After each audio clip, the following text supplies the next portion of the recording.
Masechet Shabbat, Daf Mem Zayin, on va commencer par Mem Vav Amud Bet, la 9e ligne avant la fin de la page.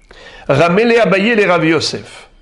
Mi amar Rabbi Shimon, kavta mutar letaltela, kavta in, lo kavta lo, maitama dilma bahade de nakitla, kavta, hasham'in nanle le Rabbi Shimon, de amar davar shen mitkaven, mutar, de Tanya, Rabbi Shimon Omer, gorer Adam, kise, mita, vesafsal, ubilvad, shelo itkaven, la asot haritz.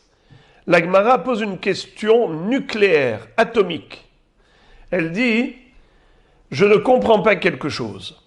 On a appris précédemment, dans la Mishnah déjà, une marloquette entre Rabbi Houda et Rabbi Shimon à propos du ner shekava.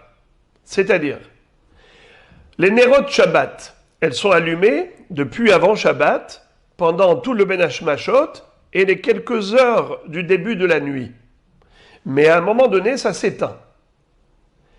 Quel est le din lorsque c'est déjà éteint? Est-ce qu'on a le droit de déplacer la veilleuse? Selon Rabbi Houda, non. Selon Rabbi Shimon, oui. Ça veut dire que, pour Rabbi Houda, nous disons, étant donné qu'au début du Shabbat, c'était indéplaçable, alors, puisque c'était Mouktsé à l'entrée du Shabbat, ça reste Mouktsé tout le Shabbat. Mais Rabbi Shimon disait qu'une fois que la bougie est éteinte, la veilleuse, on peut la déplacer, c'est-à-dire le récipient. Par contre, si la bougie est encore allumée, c'est-à-dire la veilleuse où il y a de l'huile, une mèche, c'est encore allumé. Même Rabbi Shimon est d'accord qu'il est interdit de déplacer la veilleuse. Question, pourquoi il interdit? Ce n'est pas normal. Pourtant, Rabbi Shimon nous a dit lui-même, de par ailleurs, davar she'eno mitkaven mutar. Ça veut dire, la seule raison qui pourrait expliquer l'interdiction de déplacer une veilleuse lorsqu'elle est allumée, c'est parce que il y a un risque d'éteindre la flamme. L'extinction de la flamme est une action interdite Shabbat, c'est une melacha.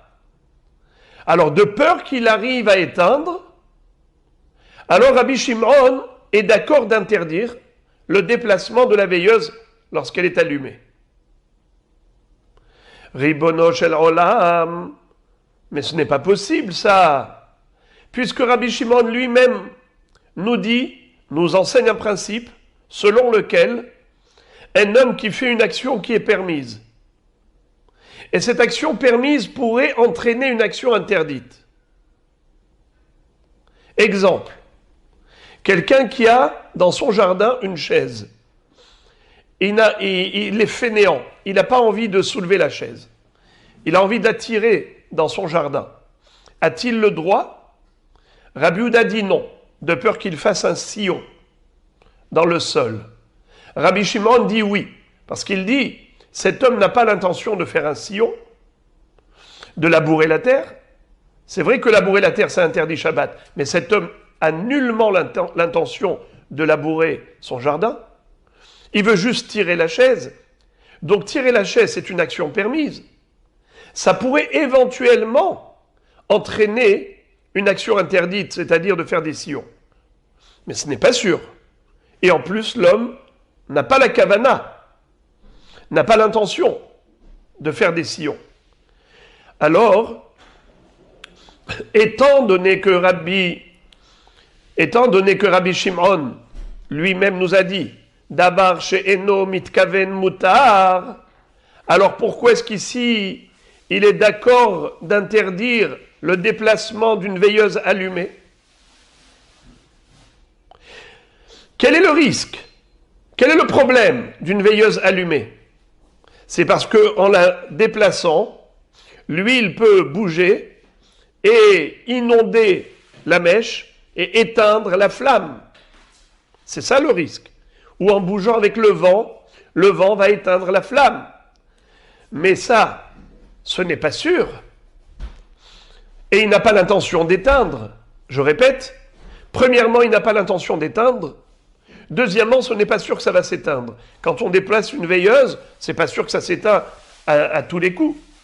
Alors c'est exactement comme tirer une chaise dans le jardin. Je n'ai pas l'intention de faire des sillons. Ce n'est pas sûr que ça va faire des sillons. Donc, c'est permis, d'après Rabbi Shimon, de tirer la chaise. Alors pourquoi il interdit de déplacer la veilleuse? Réponse. Kol echad eki mechaven ika isura deoraita ki lo mechaven gaza Rabbi Shimon mide Rabanan. Kol echad eki mechaven ika isura de Rabanan ki lo mechaven share Rabbi Shimon lechatchila.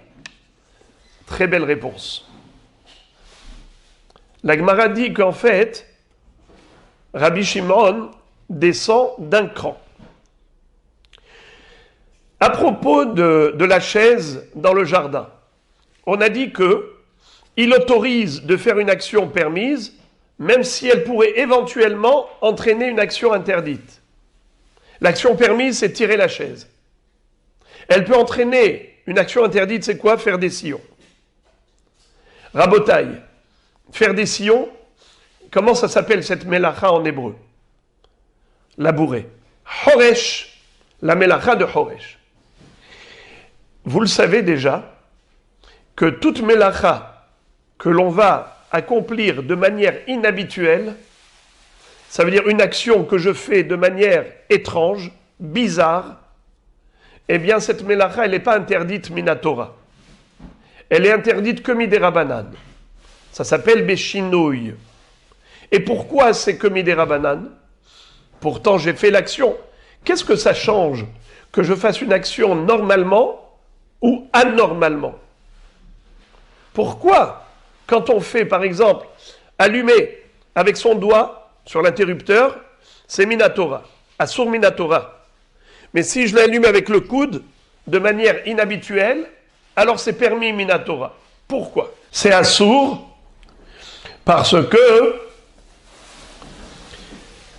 dans le Mishkan, toutes les mélachot de Shabbat, on les apprend du Mishkan. Ce qu'on faisait pour fabriquer le Mishkan, toutes ces opérations, les 39 opérations qui ont été nécessaires pour la fabrication de Mishkan, s'appellent Melacha. Et quand la Torah te dit Shabbat ne fait pas de Melacha, c'est quoi la référence? Eh bien, c'est le Mishkan. Dans le Mishkan, est-ce qu'on faisait des Melachot normalement ou anormalement? Dans le Mishkan, les Melachot, on les faisait comment? Normalement. Et pas seulement normalement, on les faisait avec du perfectionnisme.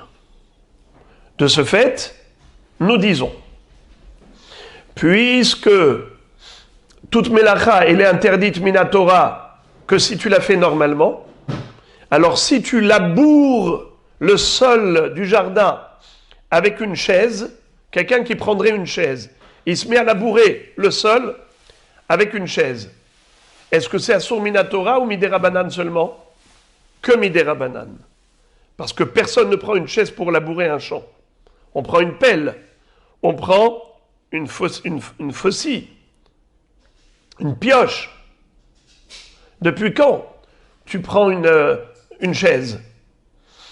Alors, puisque la mélacha en question n'est que midérabanan, si tu n'as pas de kavana, alors c'est même pas assour midérabanan.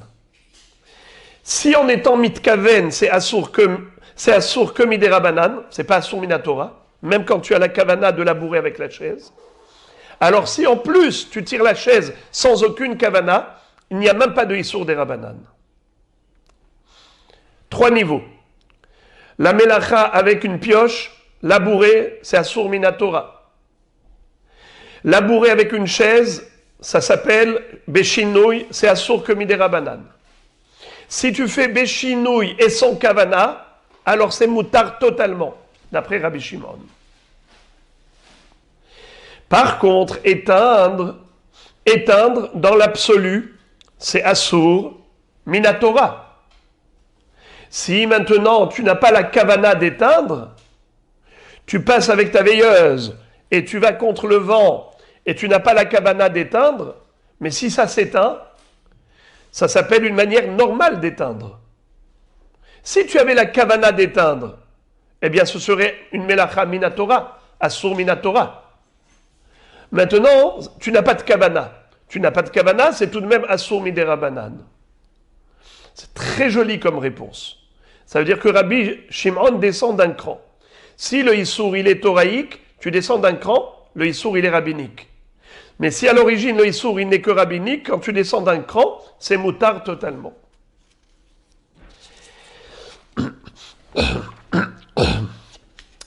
C'est très beau comme réponse et ça ne va pas, c'est dommage parce que ça ne va pas tenir la route. Métiv Rava. Rava va réfuter cela par l'objection suivante. Il cite une Mishnah dans la Sechet Kil'aim pour démontrer que c'est faux. Mativ Rava. Mochre kesut, mochrim kedarkam. Ubilvad shelo itkaven bachama, mipnei achama, ubageshamim mipnei ageshamim. Ve'atznu'im mafshilin bemakel le'achorehem. Ve'acha. De qui mechaven isura de oraita ika. Qui lo mechaven share Rabbi Shimon lechatchila. Qu'est-ce que ça veut dire? La Gemara démontre que ce n'est pas vrai ce qu'on vient de dire. Behemet, Rabbi Shimon ne fait aucune distinction entre Issour de Oraita et Issour de Rabbanan. Même lorsque le Issour il est minatora, si la personne n'a pas l'intention de faire ce Issour, eh bien c'est permis complètement. Prenons un exemple. Un homme qui se couvre avec une couverture qui est tissée de lin et laine. Un homme qui se couvre avec du shahatnez. Ce Issour, il est rabbinique ou toraïque? Évidemment, il est toraïque. Ça sourmina Torah. Un vendeur qui vend des tapis, par exemple, qui sont tissés de lin et de laine. Et quand il les vend, ces tapis ou ces rideaux, il les pose sur lui. Poser sur soi une couverture en laine, en shahatnez, c'est un sourd minatora. Mais cet homme n'a pas l'intention de se couvrir. Il n'a pas l'intention de profiter de ces rideaux qu'il pose sur lui. C'est juste parce que c'est un marchand ambulant et il a besoin de transporter sa marchandise. Il la pose sur lui. Il ne veut pas s'habiller avec. Juste il pose. Alors maintenant, est-ce qu'il profite de ces tissus-là? Alors il peut profiter. Imaginons par exemple qu'il y a de la pluie. Eh bien il se couvre avec. Ça lui procure profit. S'il fait froid, ça lui procure profit. S'il fait trop chaud, ça lui procure profit parce que ça lui fait de l'ombre. Alors on nous dit comme ça. Le marchand a le droit de se déplacer dans la rue en portant sur lui des rideaux qui sont kil'aïm, qui sont shahatnez. Et ce pour quelle raison? Parce qu'il n'a pas la kavana de profiter de ce vêtement, il a la kavana de transporter juste pour vendre. Quel aurait été le din si cet homme avait la kavana de profiter? Si cet homme avait la kavana de profiter. Il se dit, voilà, il fait froid. Ah, super, j'ai les rideaux sur moi. Ou bien il fait chaud. Ah, super, ça me fait de l'ombre. Quel aurait été le din? Est-ce qu'il ferait un issour minatora ou miderabanan? Évidemment, minatora. Alors tu vois que Rabbi Shimon, il va d'une extrême à l'autre. Il ne descend pas que d'un cran. Il passe d'un issour Torah à une autorisation totale. C'est-à-dire, si le bonhomme fait la même action avec kavana, action plus intention, interdiction toraïque. Action sans intention, zéro issour, ni interdiction toraïque, ni rabbinique. Alors tu vois que ce n'est pas vrai ce que tu m'as dit. Que Rabbi Shimon, quand est-ce qu'il a dit que Dabar Sheno Mitkaven Mutar, c'est uniquement par rapport à quoi? Uniquement par rapport au cas de Quel cas? Uniquement dans le cas où, même s'il avait l'intention de faire la Avera, même s'il avait l'intention de labourer, ça aurait été un issour de la Torah. Alors là, ça aurait été interdit. Mais étant donné qu'un homme qui laboure avec une chaise, ça s'appelle Béchinouille, il n'y a aucun issour toraïque, c'est pour cela qu'il a autorisé. Mais dans le cas du verre, bien qu'il n'ait pas la kavana d'éteindre, mais étant donné que s'il avait la kavana d'éteindre, ce serait un issour de la Torah, alors même sans kavana, il en convient qu'il y a issour des Rabbanan tout de même. La Gemara dit, c'est pas vrai. Pour Rabbi Shimon, ça ne change absolument rien. Même un issour de la Torah, si tu n'avais pas la kavana de le faire, eh bien c'est moutar. D'abord, chez Eno mitkaven moutar, pas seulement par rapport à un issour rabbinique, même par rapport à un issour toraïque. La preuve, c'est que le sha'atnez, c'est un issour toraïque, et tout de même, il autorise aux marchands de transporter des rideaux sur lui s'il n'a pas l'intention d'en profiter. Parce que d'abord, chez Eno mitkaven moutar, et donc la Gemara dit, tu vois, ki lo mechaven share Rabbi Shimon lechatrila. Alors la question revient à la case départ. Dans ce cas-là, je ne comprends pas pourquoi Rabbi Shimon, qui généralement autorise le mouktsé, il interdit de déplacer une veilleuse allumée. Quel est le problème que la veilleuse soit allumée? Et là, Marava, une fois que Rava a réfuté l'explication très jolie de Rabbi Yosef, il va maintenant lui donner son explication et il dit, première ligne de Daf Mem Zayin, Hanach lener shemen uptila ho'il venaasa basis ledavar ha'asur. Regardez s'il vous plaît le premier rachis de la page. Les davar ha'asur, la shalhevet, de bechihay muktzeh modé Rabbi Shimon shakli tafel la shalhevet be'odah bo, velav mishum hachi, velav mishum de haïsh likvia. Qu'est-ce que ça veut dire? Rabbi Shimon nous dit que, bien qu'en général, j'autorise le mouktsé, mais il y a des mouktsés que je reconnais comme interdits. Prenons un exemple. Une pierre dans la rue, c'est mouktsé Mehamad Goufo. Eh bien, même Rabbi Shimon est d'accord que c'est mouktsé. Une flamme, s'il était possible d'attraper une flamme Shabbat, même Rabbi Shimon reconnaît que c'est mouktsé. Alors la shalhevet, la flamme, même si elle n'est pas palpable, elle est mouktsé. Maintenant, on connaît une deuxième règle. La base du mouktsé est mouktsé. Bassis les davar ha'asur. Tout support de mouktsé devient mouktsé. Qui est le support de la flamme? Il y en a trois. Petila, la mèche, shemen, l'huile, et le ner, le récipient. Les trois sont devenus le support de la flamme. Étant donné que la flamme elle-même, elle est évidemment mouktsé, même d'après Rabbi Shimon, c'est la raison pour laquelle il va te dire assour de déplacer une veilleuse allumée. Mais si elle est éteinte, une fois éteinte, il n'y a plus de problème. La flamme n'est plus là. Quand le bassis, quand le support est support du mouktsé, eh bien tu ne peux pas déplacer le support du mouktsé. Mais s'il n'y a plus de mouktsé, pour Rabbi Shimon, ça devient permis. Il n'admet pas la règle de Migod et Tketsai ben Hashmashot et Tketsai les Koulé Yoma. Puisque c'était mouktsé à l'entrée du Shabbat, alors ça reste mouktsé tout le Shabbat. Lui n'est pas d'accord avec cette règle. Voilà donc la jolie réponse que nous a donnée Rava à cette halakha de Rabbi Shimon qui interdit en effet le déplacement d'une veilleuse allumée. Et maintenant qu'on a compris qu'il existe une notion de bassis, le support, la base du mouktsé devient mouktsé, Maintenant, on va en parler plus longuement.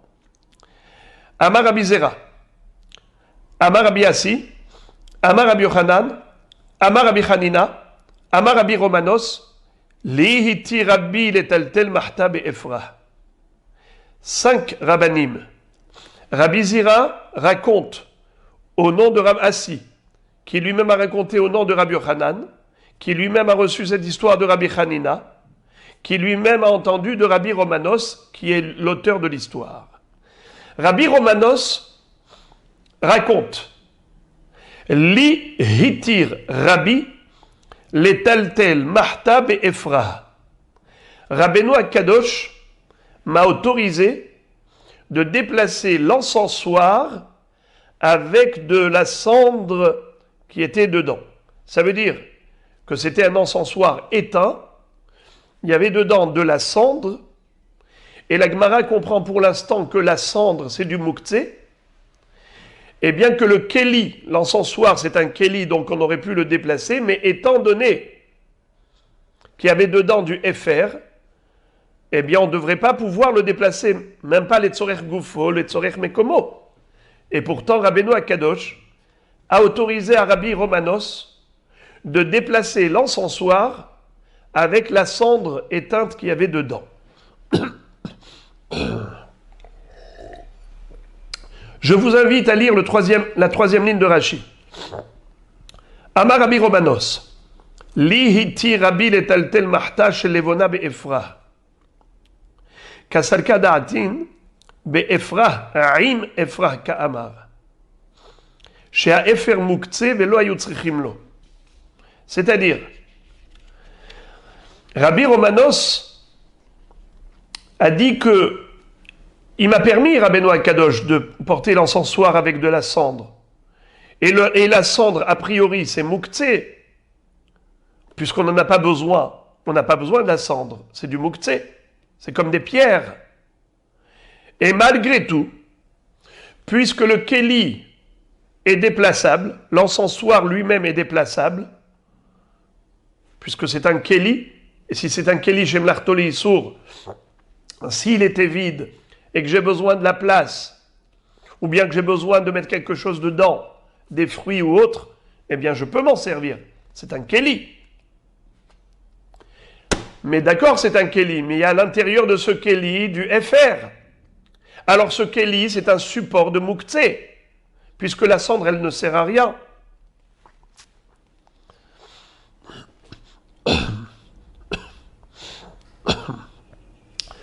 Malgré tout, il a autorisé. Alors, qu'est-ce que nous voyons de là? Qu'est-ce que nous apprenons d'ici? Que le support du muktzeh est permis.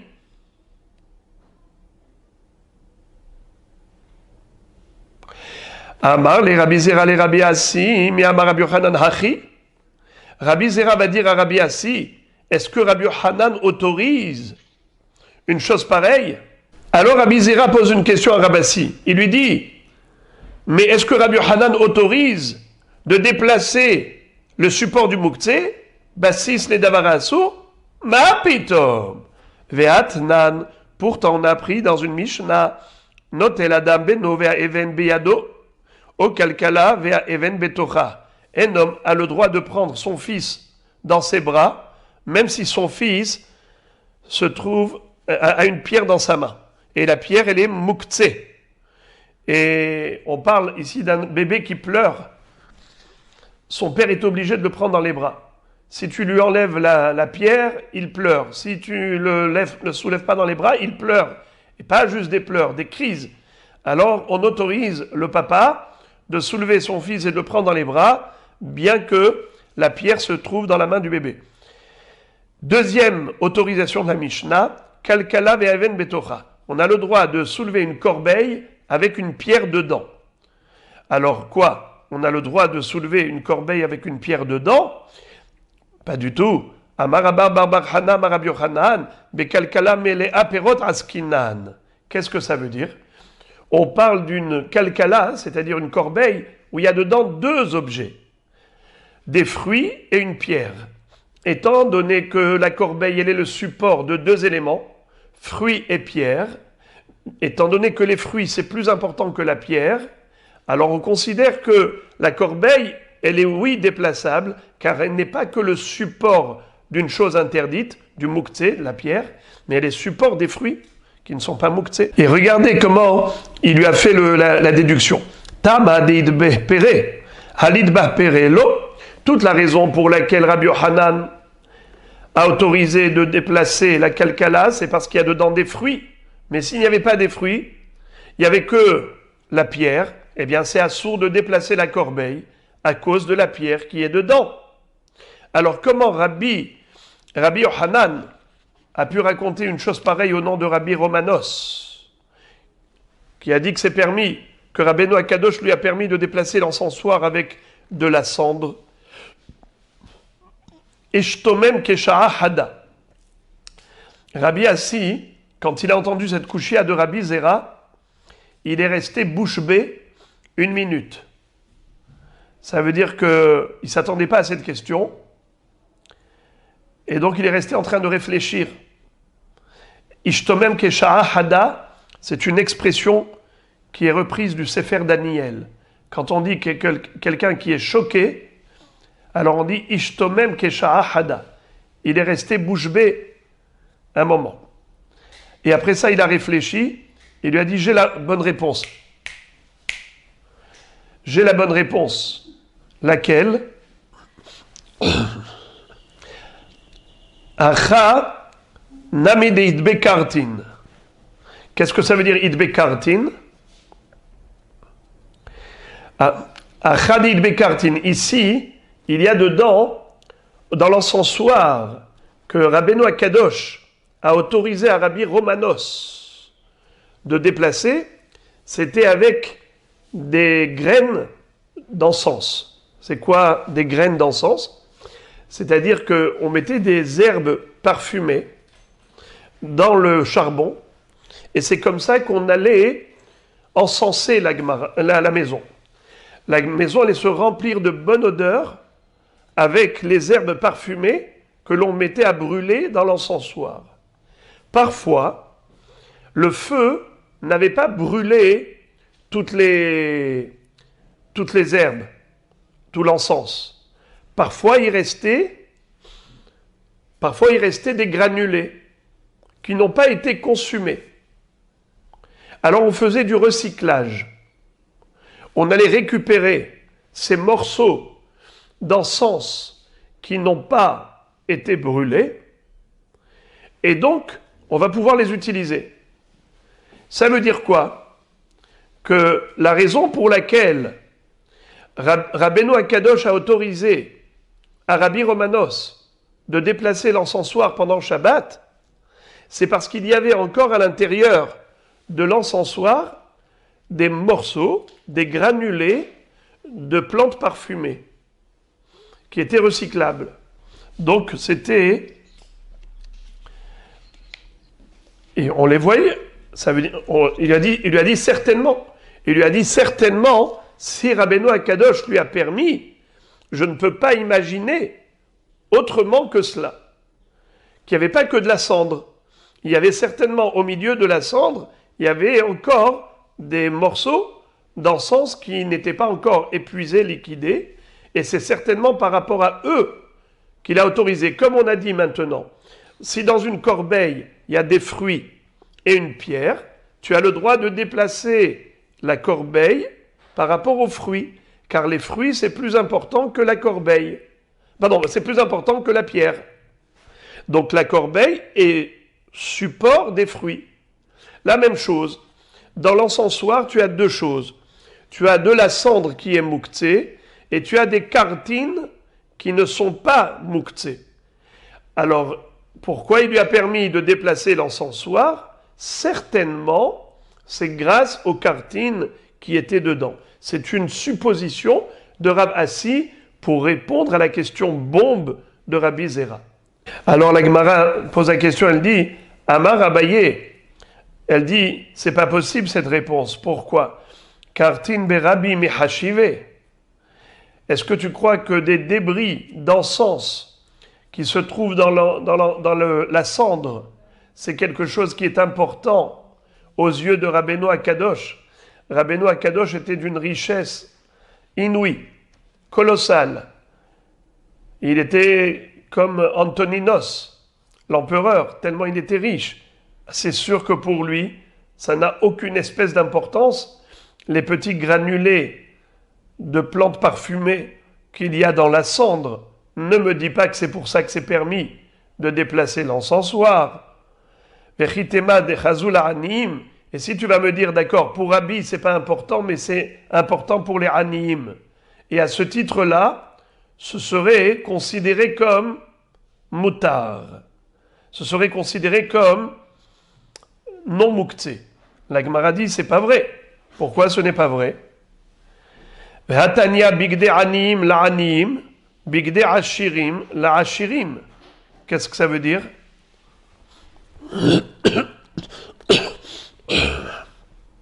À propos de la Toum'a, on a déjà appris qu'un beged peut devenir tamé s'il est en contact avec une source d'impureté. Qu'est-ce qu'on appelle un beged? C'est pas obligé que ce soit un costume, même un tissu. Mais il y a deux sortes de tissus. Il y a un tissu qui est raoui la hashirim, mais il y a un tissu qui n'est pas raoui la hashirim, mais qui est raoui la anim. Quelle est la taille du tissu qui est considérée importante, même pour les hashirim?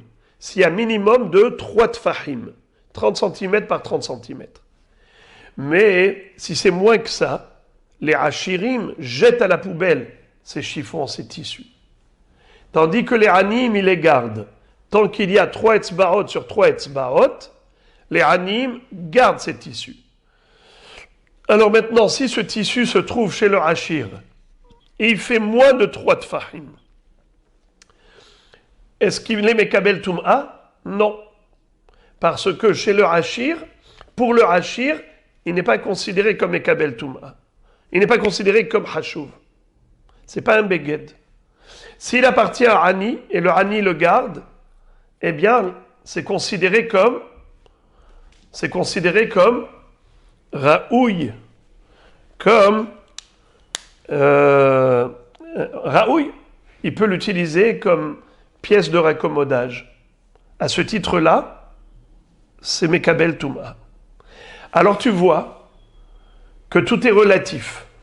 Même pour la Touma, on dit que tout est relatif. Pareil pour Mouktsé, tout est relatif. Est-ce que les cartines qui sont mélangées à la cendre qui est dans l'encensoir sont considérées comme étant des choses valables?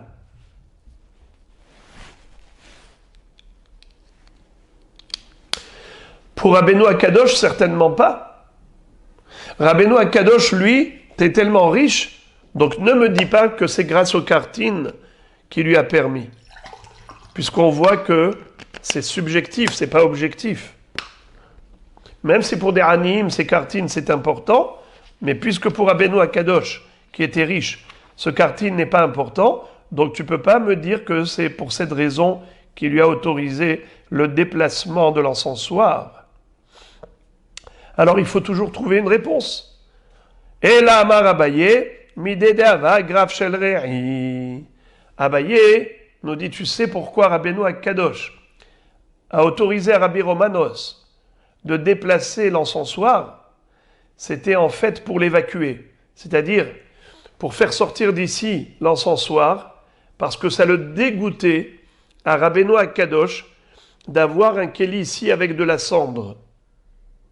L'encensoir, pendant Shabbat qui est éteint, ici il ne fait que gêner par sa présence. C'est comme un pot de chambre. Il y a une halakha de graf shel re'i. À l'époque où il n'avait pas de toilette, pendant la nuit, les gens remplissaient les pots de chambre et le matin, ils allaient évacuer cela. Même pendant Shabbat, c'est permis de faire sortir de la chambre un pot de chambre si on est dégoûté, évidemment. On ne parle pas de sortir à l'extérieur là où il n'y a pas de haïrouv, mais au moins ne pas laisser dans l'endroit où on se trouve. Puisque Chachamim, on dit que ce n'est pas Mouktsé, graf shel re'i, un pot de chambre, on a le droit de déplacer pour ne pas être gêné pendant Shabbat. Ainsi, Rabbeinu Akadosh a peut-être autorisé à Rabbi Romanos le déplacement de l'encensoir juste parce que ça le dégoûtait, et c'est permis, comme grave chez le Réhi. Amar Rava, Shtet Shuvot Badavar. Rava réfute Abaye pour deux raisons. Il dit Hada, grave chez le Réhi Maïs, Vehailo Maïs. Primo, ce que tu as dit, c'est faux. Parce que grave chez le Réhi, un pot de chambre, c'est dégoûtant. Mais la cendre, ce n'est pas écœurant. Je ne pense pas que Rabbeinu Akadosh pouvait être gêné par la présence de l'encensoir. Ve'od, grave shel re'i migalé, ve'hai michase. Deuxièmement, c'est qu'un pot de chambre, il est découvert, mais comment il s'appelle, l'encensoir est recouvert, et donc s'il est recouvert, donc ça ne dégoûte pas. Et la Marava, c'est la raison pour laquelle Rava va donner une belle réponse. Il va dire Ki avinan berav Nachman, lorsque nous étions dans le Beth Midrash de Rav Nachman, Hava metal telinan kanuna, on déplaçait le kanoun. C'est quoi le kanoun? C'est un genre de keli comme une cheminée. Ça servait de cheminée, comme un encensoir, mais pas pour donner de l'odeur, mais pour chauffer la pièce. C'était un chauffage, un kanoun. Ava metaltelin an kanuna. Pendant Shabbat, on déplaçait le kanoun à Gav Kitma, parce qu'il y avait dedans de la cendre. Et justement, c'est quoi l'objet qui n'est pas mouktsé? C'est la cendre. À quoi cela servait? À l'époque où les gens vivaient dans des maisons où il n'y avait pas de carrelage. Le bébé parfois faisait des saletés. Imaginons, il a uriné ou plus que cela, ou quelqu'un a craché. Qu'est-ce qu'il faisait? Il recouvrait avec la cendre froide. Les gens ne jetaient pas la cendre.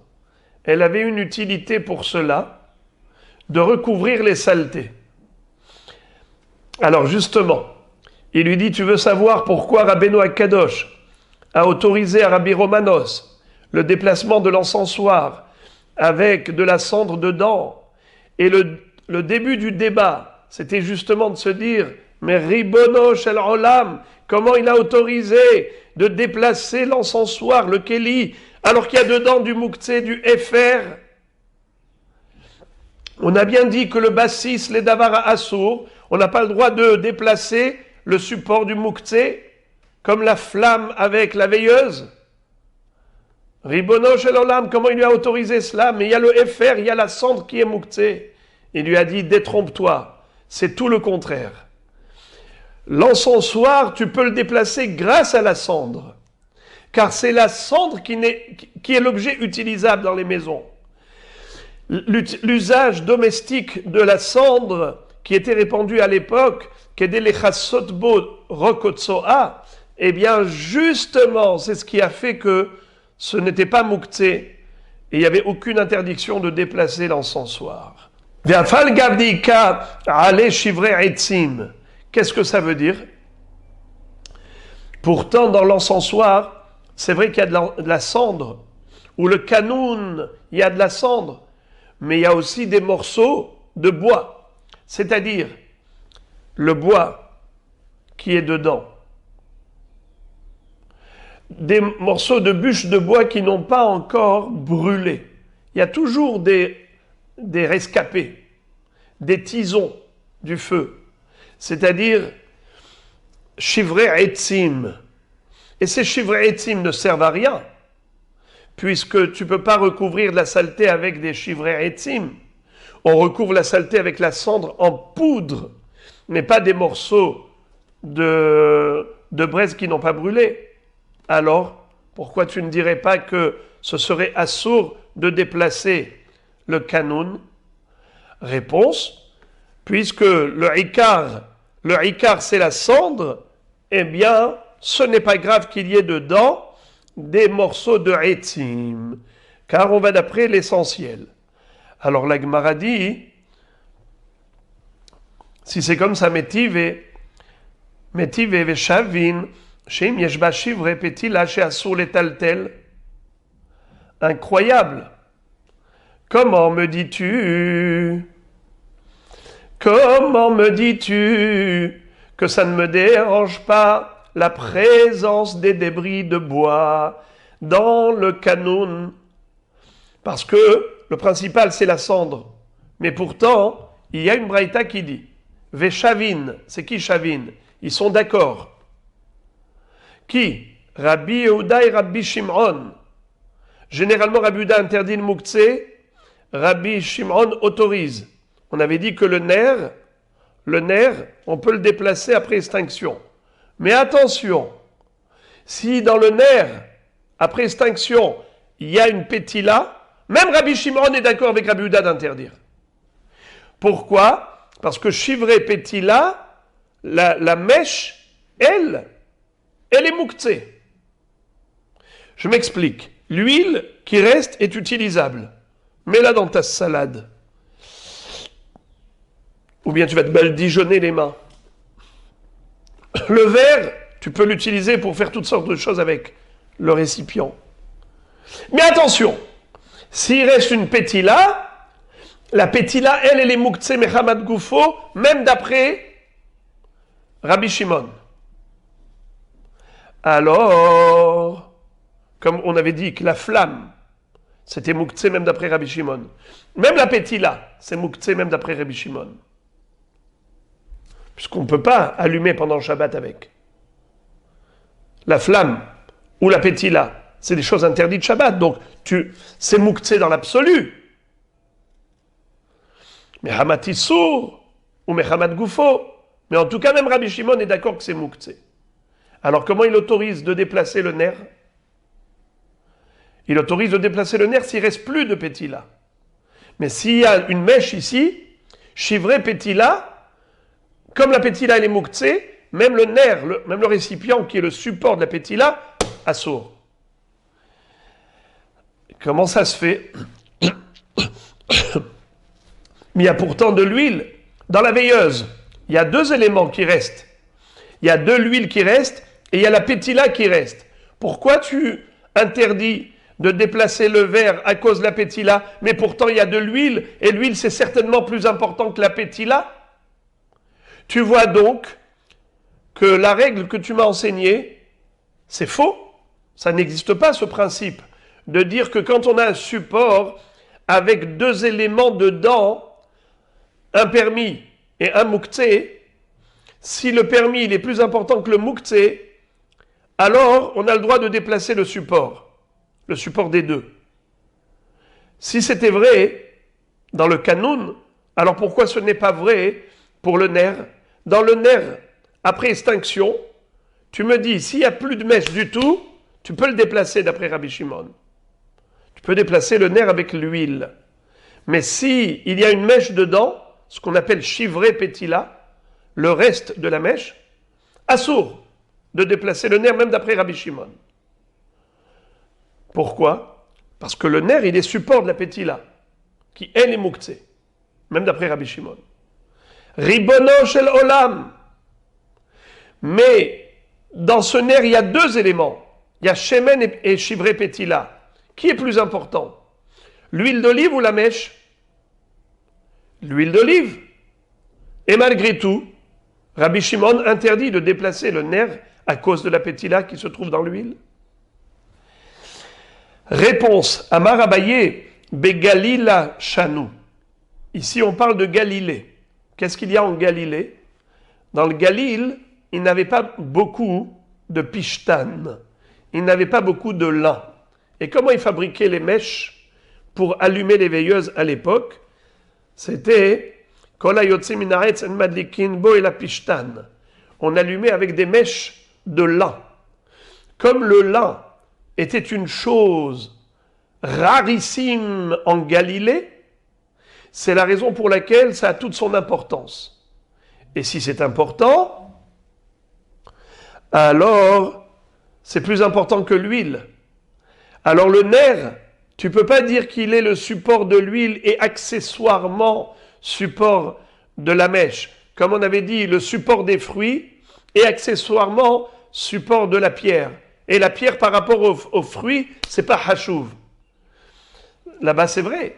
Mais ici, la mèche par rapport à l'huile, en l'occurrence, elle était plus importante que l'huile. Comment ça se fait? Pourtant, en général, l'huile, c'est plus important que la mèche. Oui, mais pas en Galilée. Car en Galilée, ils avaient très peu de lin.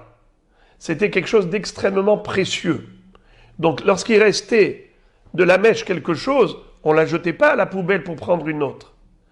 On l'utilisait, on l'a réutilisée jusqu'à liquidation totale. C'est ce qui faisait son importance. C'est la raison pour laquelle tu ne peux pas déplacer le verre à cause de la présence de la pétila, car elle est plus importante que l'huile.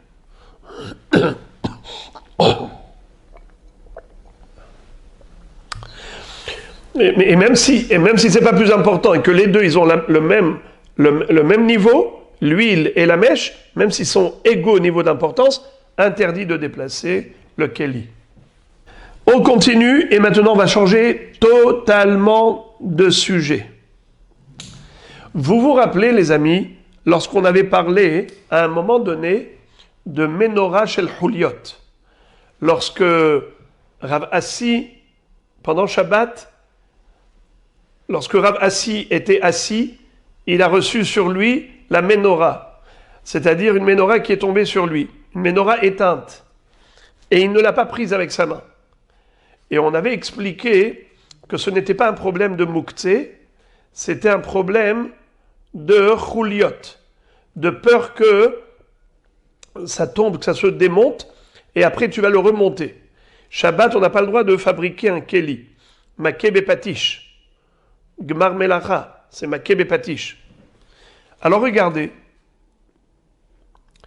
Lévi bar Shmuel, ashkechinu le Rabbi Abba ou le Rav Huna bar Hiya.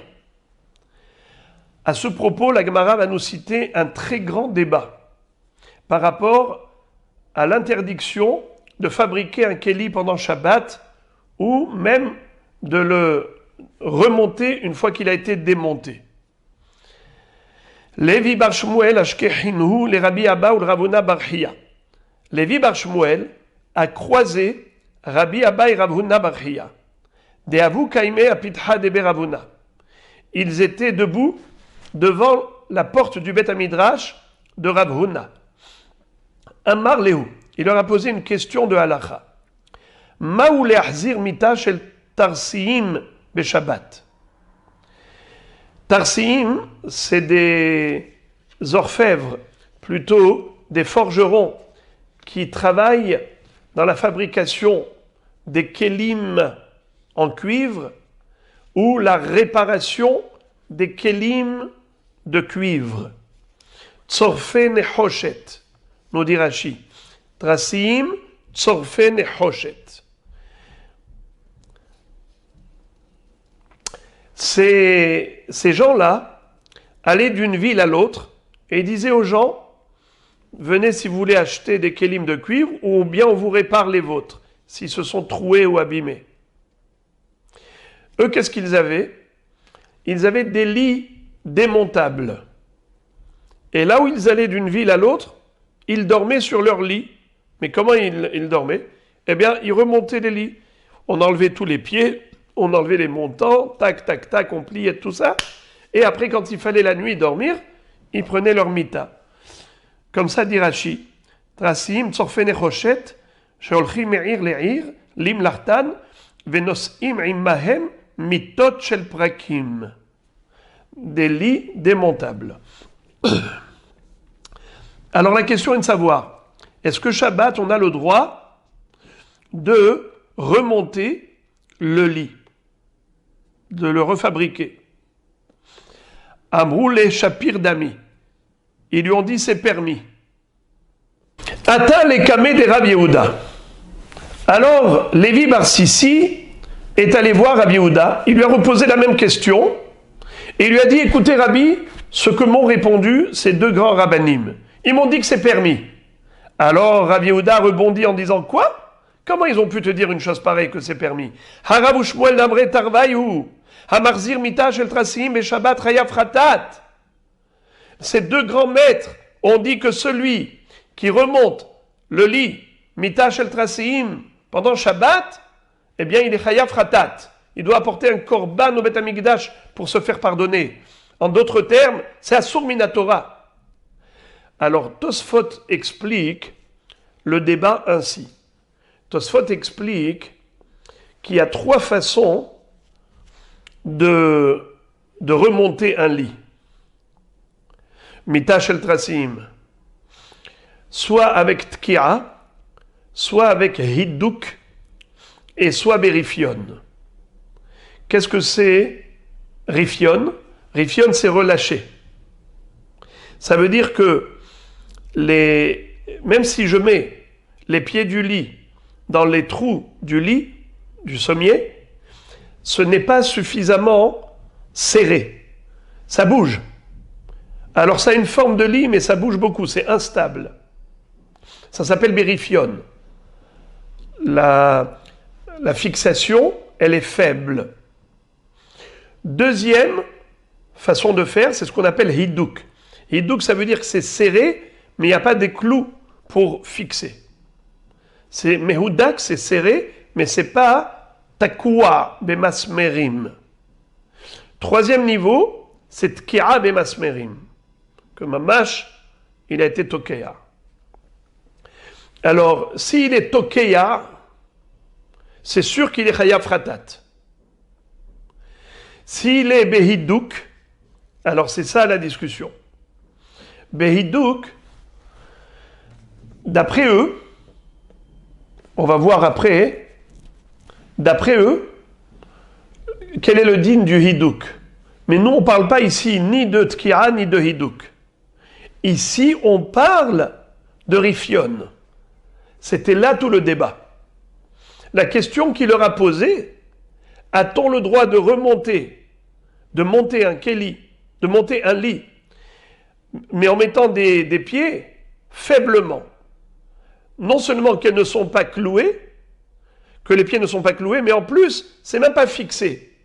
Ce n'est même pas serré. Ça bouge. La fixation est très faible, très légère. C'est Berifion. Eux, ils lui ont dit c'est permis. Qu'est-ce que va dire Rav Yehuda? Hayav Khatat.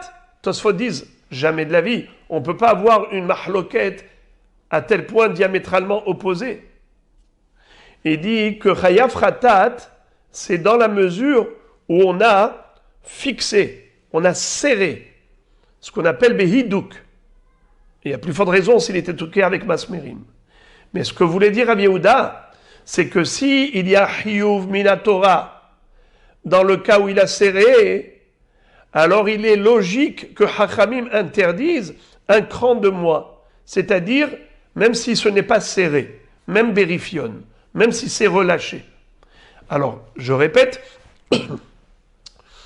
trois façons de monter un lit. Soit que les pieds sont relâchés, Berifion. Soit Behiduk, serré. Soit Bitki'a, fixé avec des clous. Fixé avec des clous, c'est sûr que c'est Chayav, Mishum Makeh Bepatish. Le Hidduk, c'est justement ce qu'est en train de dire maintenant Rav Yehuda. Rav Yehuda te dit, même le Hidduk, c'est Chayav Khatat.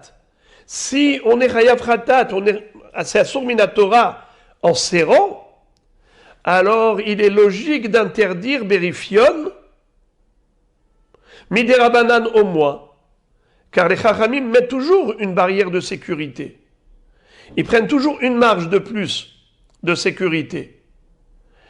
Donc c'est pas possible de dire que c'est totalement permis, comme t'ont dit ces rabbanim. Je suis pas d'accord avec eux. Eux, ils ont dit que c'est complètement autorisé. Moi, je dis que c'est Asur Miderabanan. Pourquoi ce serait Asur Miderabanan Berifion? Car c'est Asur Minatora Behiduk. Quand c'est serré. C'est comme ça que Tosfot explique le débat. Par rapport à cela, la Gemara pose une question, elle dit Métiv et comment Rabbi Abba et Rabbi Hiya et Rav Huna bar Chiya ont pu autoriser. Pourtant, il est écrit dans une braïta, Hamachzir kene menorah beshabbat chayav chatat. Celui qui avait une menorah qui était faite en kit, démontable. Le bonhomme, qu'est-ce qu'il fait? Il remet les barres de la menorah et il les emboîte. Il est chayav chatat. Kene sayadin lo yahzir ve'im echzir patur avalasur. Le manche du rouleau de peinture du peintre qui est télescopique, qui est fait en kit.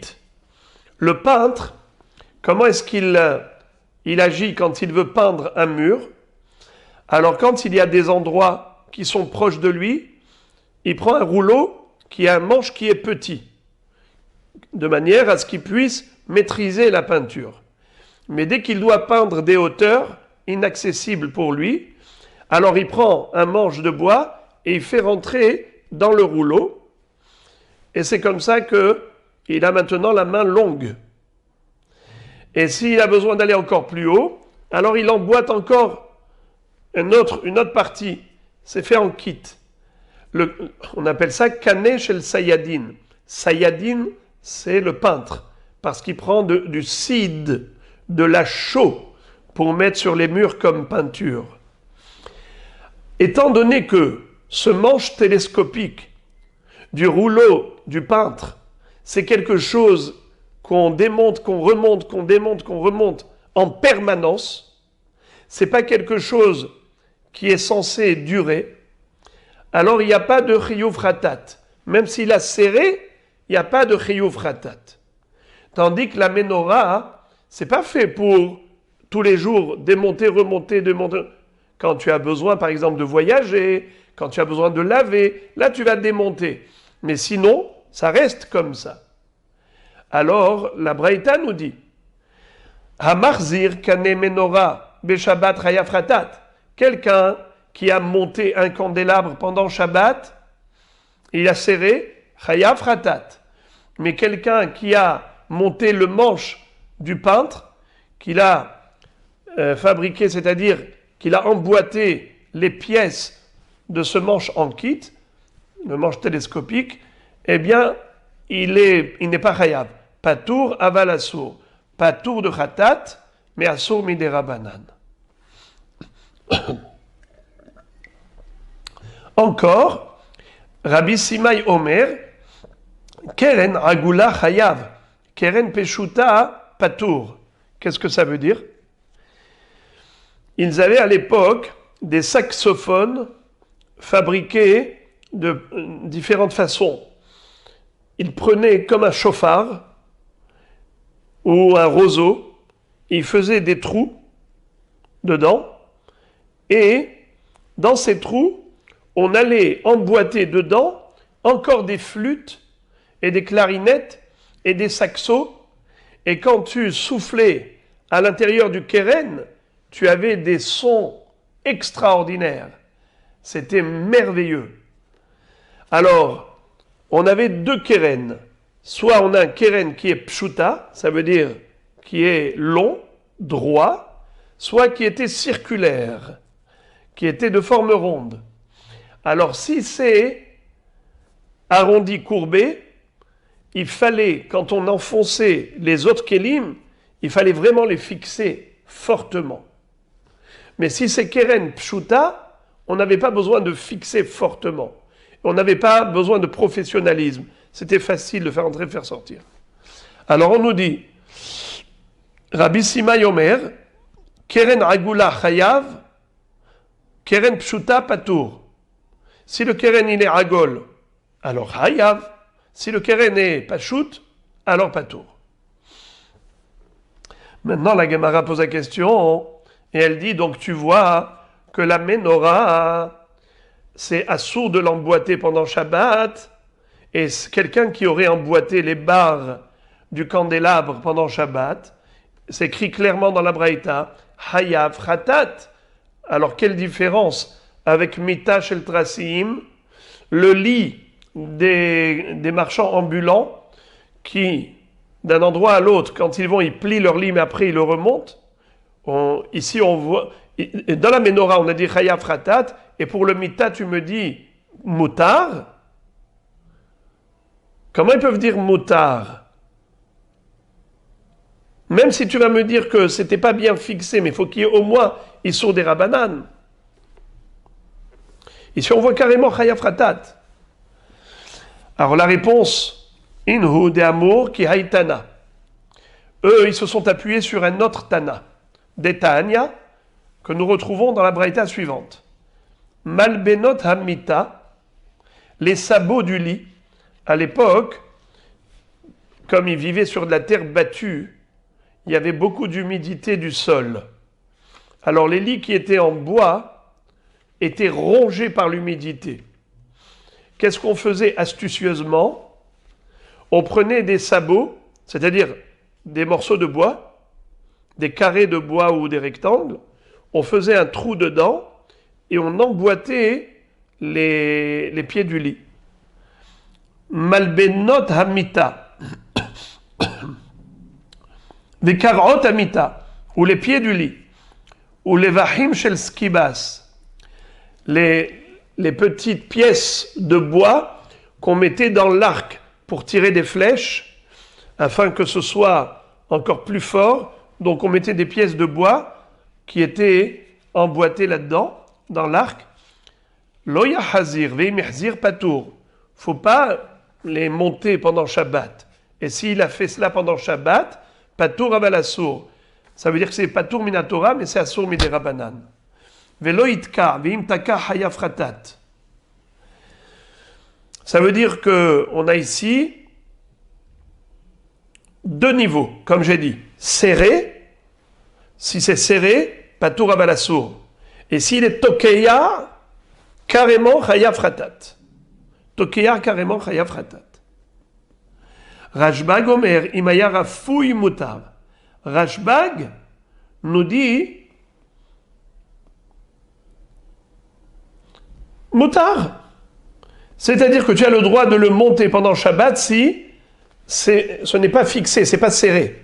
Si ce n'est pas serré, c'est rafouille, ça veut dire que c'est pas stable, bien que tu lui as donné une forme de lit, bien que tu as donné une forme de menorah, étant donné que, ou bien tout ce qu'on vient de dire, étant donné que ce n'est pas fixé, ce n'est pas serré, alors il n'y a aucun issour, même pas midera banan. D'après qui? D'après Rabban Shimon ben Gamliel. Alors voilà, on a trouvé la solution. Sur qui se sont appuyés ces rabbanim pour autoriser Mita Shel Tarsiim? Ils se sont appuyés sur Rashbag, Rabban Shimon ben Gamliel, qui a dit clairement Berifion Mutar. Alors maintenant, récapitulons. D'après la première braïta, on avait dit que celui qui est Mahzir Kane Menorah Be Shabbat Chayav Ratat, le montage d'une menorah pendant Shabbat Chayav Ratat, qu'est-ce que ça veut dire? Si c'est Behidouk, c'est-à-dire c'est serré, c'est Asur Minatora.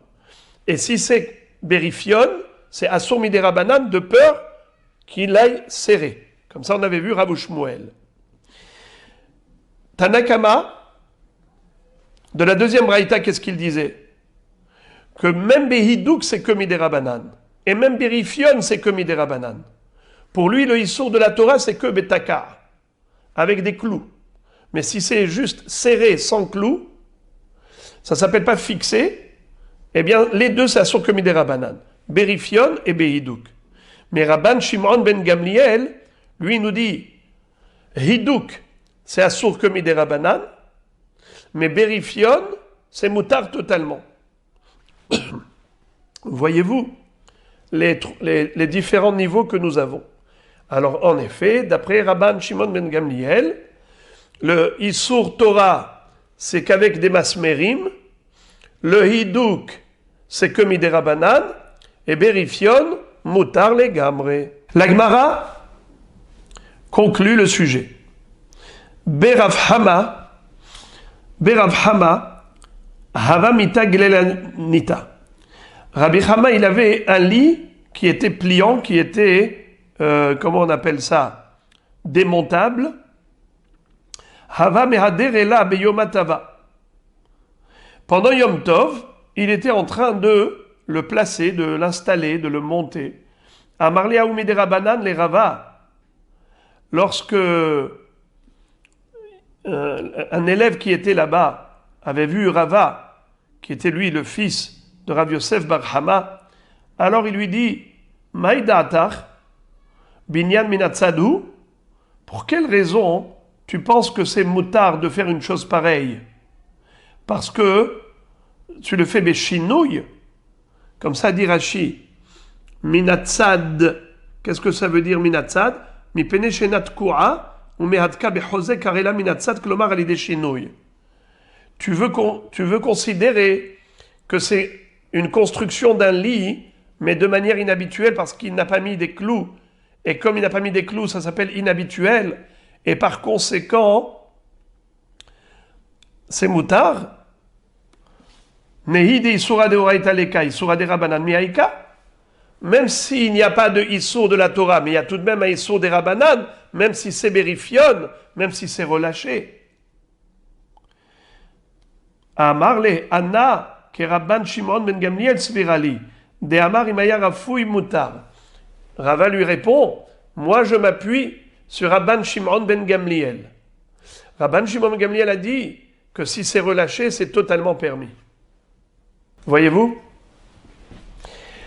Voilà donc la fin de ce sujet. Et maintenant, la nouvelle Mishnah. Be'azrat Hashem, comme ça on termine le Perek Shlishi, Perek Kira, aujourd'hui. Mishnah. Notnin kelit hataner lekabel nitzotzot velo iten letocho mayim mipene shehu mechabe. Qu'est-ce que ça veut dire? Pendant Shabbat, on a le droit de mettre une assiette à côté de la veilleuse lorsque nous voyons des étincelles jaillir de la flamme de la veilleuse et qui pourraient brûler le buffet ou la table. Alors on a le droit de mettre un écran, un bouclier, mettre par exemple une assiette, un plat, un plateau pour empêcher les étincelles d'atteindre le meuble. Veloiten letochomaim. Mais il ne faut pas mettre dedans de l'eau, parce que là, tu éteins les étincelles. La Gemara va expliquer. Première question de la Gemara. Alors la Gemara se demande, comment se fait-il que la Mishnah est autorisée de mettre un keli à côté du nerf pour que les étincelles tombent dedans, mais ce keli-là va devenir le support des étincelles, et donc c'est mevatel un keli mehechano pendant Shabbat. Et on a déjà dit que tu n'as pas le droit, pendant Shabbat, de mettre un keli dans un endroit où le mouktsé va tomber dedans, et après tu ne pourras plus le déplacer, ce keli. Ça s'appelle mevatel keli mehechano. Et on avait vu deux explications de Rashi. Soit parce que ça ressemble à quelqu'un qui fixe et qui colle le keli dans ce lieu, comme s'il était en train de construire ici, il ressemble à bonnet, ou bien dans un autre pirouche de Rashi, au contraire, il ressemble à sauter. Puisque ce keli ne sera plus utilisable pendant Shabbat, c'est comme si tu l'as cassé pendant Shabbat, tu as été sauter. Bon, la réponse, Amar Avuna bere de Rav Yoshua nitzotzot en bahem mamash. Les étincelles, c'est pas quelque chose qui est durable, c'est pas quelque chose qui reste. Étant donné que les étincelles, c'est quelque chose qui va immédiatement s'éteindre et ça ne va pas rester longtemps dans le keli. Donc il n'y a pas lieu de se poser cette question, car en effet, l'assiette, elle sera toujours déplaçable, puisque rien ne reste dedans. L'étincelle, c'est quelque chose d'abstrait. On continue. On avait dit qu'il ne faut pas mettre de l'eau dans l'assiette parce qu'il va éteindre les étincelles. La Gemara demande, Limatnan stama, kerabi aussi, de amar gorem kibouy assour. On sait que dans Masechet Shabbat, Daf Kufraf, il y a une mahloket entre Rabbi Yossi et Chachamim. Est-ce qu'on a le droit de prendre des tonneaux pleins d'eau et de mettre autour d'un feu qui a éclaté pour éteindre le feu? Comment? Quand le feu va éclater les tonneaux, l'eau va couler et va éteindre le feu. Chachamim disent permis. Pourquoi? Parce que l'interdiction des melachot Shabbat, c'est que directement. Mais si c'est begrama, si c'est de manière indirecte, alors c'est permis. Rabbi Yossi interdit même une melacha qui a été faite indirectement. Par exemple, imaginons qu'on prenne des sachets d'eau, des bouteilles d'eau en plastique, et on les met autour du feu. Lorsque le feu va arriver aux bouteilles, il va brûler le plastique, l'eau qui va couler va éteindre le feu. Pour Chachamim, c'est permis. Pour Rabbi Yossi, c'est interdit. Pour lui, même gramme qui bouille, c'est une melacha. Alors il lui a répondu, Vetisbera imo de Amar Rabbi Yossi be Shabbat, be Erev Shabbat mi Amar. C'est-à-dire, Rabbi Yossi, ce qu'il a interdit, c'est que pendant Shabbat, de faire même une action indirecte. Mais notre Mishnah nous a interdit, même avant Shabbat, Velo iten les tochomaim mi pene sheu mechabe. Et même avant Shabbat, on n'a pas le droit de mettre cette assiette. Donc c'est sûr que ce n'est pas une question de gorem qui bouille, puisqu'on est avant Shabbat. Vechitema chanami be Shabbat. Et si tu vas me dire que la Mishnah, elle parle que de Shabbat, elle ne parle pas du tout d'avant Shabbat, je vais te démontrer que c'est faux.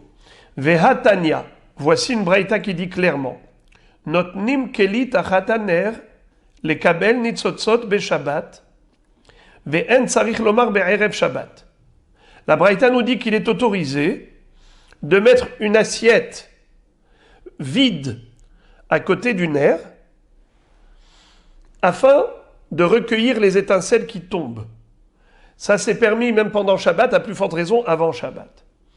Velo iten le tochomaim mi pene sheu mechabe, mais erev Shabbat ve'en tzarich lomar be Shabbat. Par contre, mettre une assiette pleine d'eau pour recueillir les étincelles, ça c'est assour, même avant Shabbat, à plus forte raison pendant Shabbat. Donc tu ne peux pas me dire que la raison d'interdiction, c'est parce qu'il est gorem qui bouille. Alors il faut trouver une explication. Et là, Marav Filutema Rabanan, Sha'anehacha, mi pene shemekarev et kibuyo. Qu'est-ce que ça veut dire? En réalité, même d'après Hachamim qui disent que il n'y a pas d'interdiction à être gorem une melacha, n'est-ce pas? Comme on avait dit tout à l'heure, s'il y a un incendie qui a éclaté, un feu qui a éclaté, pour pas qu'il se propage, tu as le droit, d'après Chachamim, de prendre des bouteilles en plastique d'eau et tu les mets autour du feu. Dès que le feu va brûler le plastique, il va arriver au plastique, il va le brûler, l'eau qui va couler va éteindre le feu. D'après Chachamim, c'est permis. Et malgré tout, ils t'interdisent de prendre cette assiette et de venir avec cette assiette pleine d'eau à côté du nerf pour recueillir les étincelles. Lama, parce qu'ils disent que là, il se peut qu'au moment où tu fais ce geste, juste à ce moment-là, il va y avoir une étincelle qui arrive. Et quand toi tu arrives avec ton assiette pleine d'eau, eh bien c'est toi qui as éteint l'étincelle pendant Shabbat.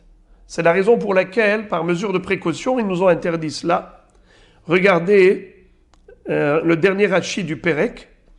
Shemekarev et kibuyo, zimen kibuy lehedia, ve'avale mechabe mamash, iyava yahivle beshabbat. Et comme ça dit Tosfot disent, au milieu du Tosfot, ikale mechash, bema shemaniach klit achat nitzotzot, shema yavo lide kibuy, sheyatril iten maim, kodem nefilat anetzotzot, vekodem gemar anetina, iplu.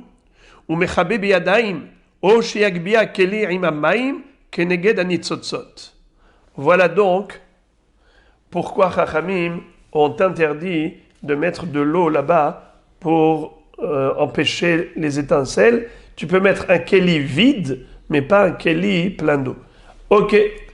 Hadran alach kira, et voilà Baruch Hashem, on a terminé le 3e chapitre de la 2e Masechet du Shas. Voilà. Question.